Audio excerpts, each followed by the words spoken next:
இன்னைக்கு நீங்க பெரிய ஆளா பாக்குற எல்லாரும் ஒரு நாள் குழியில் இருந்தவங்க தான். எல்லாரும் பரிசுத்தவானே வந்து நின்னுடல. பிரின்சியக்கா இஸ் நாட் a saint.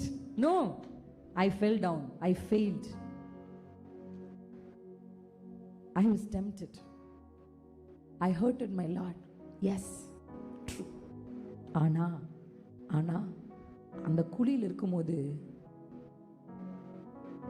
நான் செஞ்ச ஒரே நல்ல விஷயம், என் கையை உயர்த்தி என்னை எப்படியா தூக்கிடுங்கப்பா, ஓசன்னா ஓசன்னா, நீர் என்னை விடுவிக்கும்படி நான் கெஞ்சுகிறேன். என்னால் விட முடியல, என்னால் வெறுக்க முடியல, என்னால் செய்ய முடியல, என்னால் ஓட முடியல, பட் ஐ நீட் ஹெல்ப் அப்படின்னு. One of the wisest thing I did in my life is to cry for help. நீங்கள் உங்கள் வாழ்க்கையில் எந்த ஆழத்திலிருந்தும் நீங்கள் கூப்பிட்டால், நான் கர்த்தரை நோக்கி சத்தமாய்